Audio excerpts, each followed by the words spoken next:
Hello vinyl community members and the random passer. I hope you are doing well. So just this morning, before starting work, I realized Ron Haggerty had uploaded a video response to this thread by this channel. That being said, go and subscribe to this channel. So it is not the most freshest of threads, nevertheless it's first one for me. I'm also new in this community. I've been making videos a little over 2 weeks, and I'm really grateful for all the comments and new subscribers and likes and everything. That makes this all worthwhile to me, that people are responding to the videos that I put out. But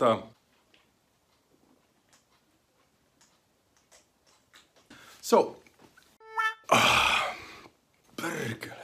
this thread is the 10 best sophomore albums by a metal band. So I want to keep the metal albums that I include here like as diverse as possible, and you know, still it is fundamentally these are all metal. So lost my train of thought. I'm always looking at the Judge Dredd poster that I have here, almost like it would give me some help or advice. I'm sure his look does actually frustrate me more, make me more nervous. Alright, so let's start. In no particular order, one of my all-time favorite thrash albums. I got this when I was very young already. It is, let's hope not the reflection. Oh man, how am I gonna do this? Maybe this is better. Okay, let's try again. So, Dark Angel, I have to readjust the lights, it was just the glare was too much. Dark Angel, Darkness Descends. Extremely tight thrash metal album. I have to let the cat out.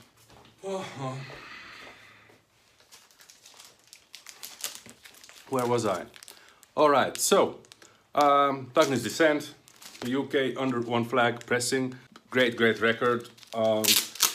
For Sophomore, I think it's my favorite, Dark Angel, lyrics and everything. Many fan metal will know the name Gene Hoglan, out of this world technically, and yeah, he's been all over the place playing with the strapping young lad, and I don't know, the list is too long to start listing here now. Oh yes, Don Dottie. You see here, Don Dottie.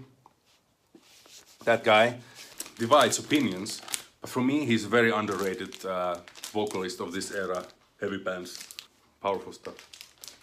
Second one is from the Dutch death metal band Pestilence. I was just listening on my previous video in the background, their debut album, and I'm a little bit on a Pestilence binge lately, and so I thought, hey, what better way to put record to give a shout out to this band. This is a quite recent reissue from Hammerheart Records. The first track, Dehydrated, is maybe the world's only, so therefore safe to say, the world's best death metal song about water and dehydration. Singing style is very familiar to the one of Death, but they also went more into a bit progressive direction as they made in their subsequent albums.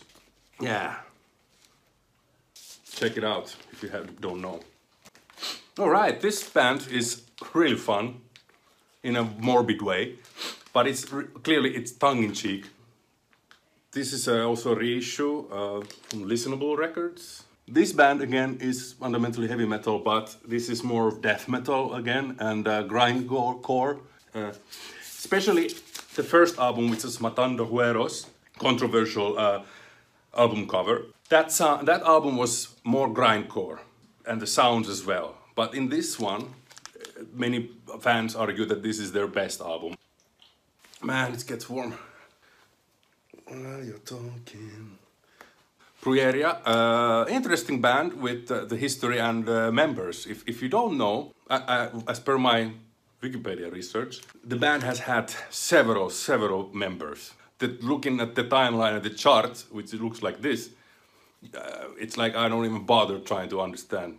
And also knowing that it's very hard to know who was who, because they hide their faces in music videos and every PR picture and everything, so We do know who are the people behind the band, or who have been in the band, but we don't know always who was who, because they have also aliases.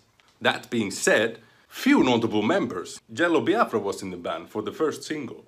However, Jello appears as a spoken word intro on this album. Also, one might know Billy Gould from Fate No More, the bassist. And again, I'm sorry if I'm butchering any names, but also Fear Factory's Tino Cazares, the drummer Raymond Herrera, Nicholas Barker from Dimmu Borgir, Cradle of Filth, Jeff Walker, Carcass, and Shane Embury from Napalm Death. So pretty awesome, I think. There have been several other members and they come and go, as I know, but then different players for life. But that, I think it's an interesting fun fact about behind this band. It's a bit back to the a bit traditional metal roots, if I can say so.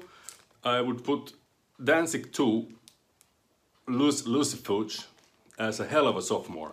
I personally like it that much more than the debut. I don't know, sorry again about the glare. This is the UK pressing, original UK pressing. Sounds pretty cool. I think the songwriting in this one was a little bit better, and overall as an album I think it's a little bit better. Danzig, oh, he was a hunk back then, eh? This album is full of killer song after killer song. It is a hell of an album as a whole, that's why I think. And it's a little bit more towards heavier sound than the first album of Danzig, which is more bluesy rock, I think. This is still that, bluesy rock, heavy bluesy rock, but just a little bit more emphasis on the heavy. Awesome, awesome sophomore. The next one, Slayer's Hell Awaits. This, I think, took already the step to that of what we could hear a little previews of what to come in their next, the third album, which was Rain in Blood. This one was already having quite a few fast tempos, faster than in Show No Mercy, more nastier, just more evil overall. This is the direct metal mastering with the poster, and it sounds, in my opinion, great. Yeah, gatefold with the lyrics look like this. And the poster that came along with the record looks like this. Handsome boys. Plus you gotta love the art, the cover art. I mean, oh, that was also a step up from Show No Mercy. Again, nothing against that. I love that album, great album. For me, oftentimes I refer Show No Mercy as like Slayer's Kill 'Em All. You know, the sounds weren't quite there. They were still just like on the brink of transitioning to pure thrash. Okay, the next one, I'm gonna give a shout out to my fatherland, Finland. That is Stone. No Anesthesia, that was their sophomore album. Svart Records, which is actually Swedish for Black Records. This is the cornerstone of Finnish speed metal, presented to you in a headbangingly gorgeous special edition with gatefold covers and new extensive liner notes, limited edition grey vinyl.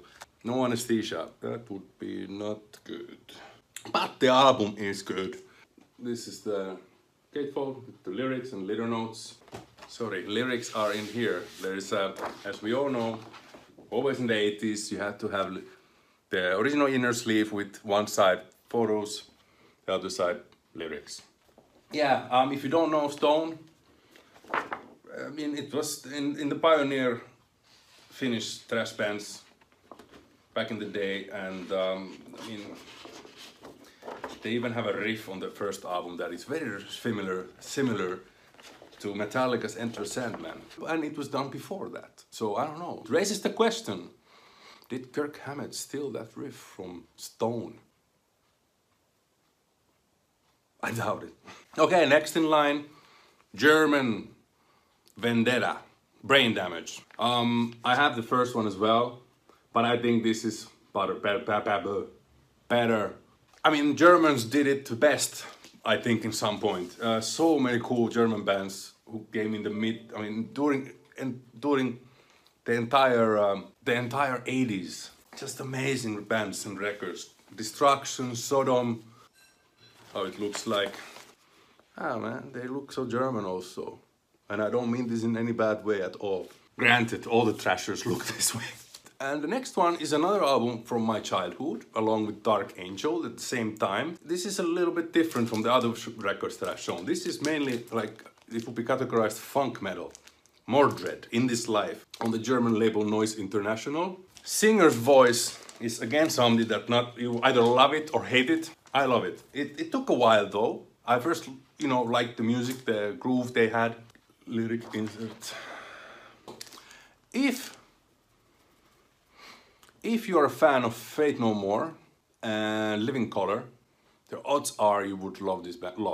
You would like this band. Give it a shot. This album especially has, DJing, and the programming and little sampling and stuff. Kindred Spirit with Faith No More of the same area. Notable songs, In This Life, The Strain, High Potency, Falling Away. I mean, it's a great album entirely, as a whole, but those are really ones that I would check out. Next one needs no introductions. This is, as far as I know, I checked in Discogs, it should be the Sophomore. Yes, so first one, Holy Diver, and then there is some captured live, double LP, it's a live thing. Songs from the first album, so I don't count that. Dio Last in Line, classic album. Excellent. Like I said, no introductions. I don't need to start telling what Dio is and what this album is like. If you don't know, the best thing is to go and listen to it right now. It is manufactured in Bulgaria. Found this here in Hungary for 1,494 inch, which is roughly nowadays, I don't know, $4. I like the labels though. Sound-wise, it's fine. I have no issues with this. Last and definitely not least.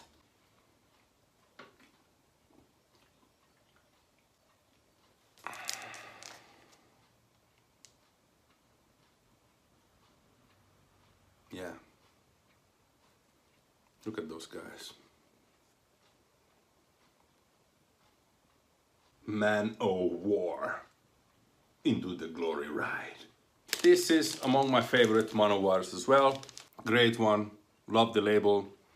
The cover art. I think it's their best. I like their drawings of their covers and etc. with the muscleness and all that kind of Conan Barbarian style sometimes. But man, they're here, they're showing skin, they're having these guys. Scary, eh?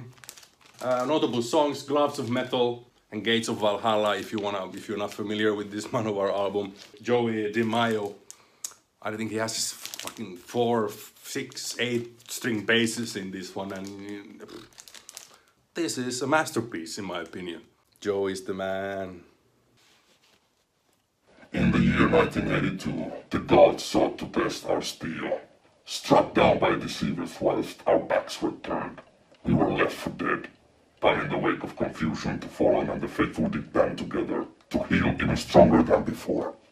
This was seen by the gods. For the prophecy of the sacred king shall be fulfilled, we have risen up anew to drink the wine of vindication. I'll fucking drink to that. Cheers. That was the last one.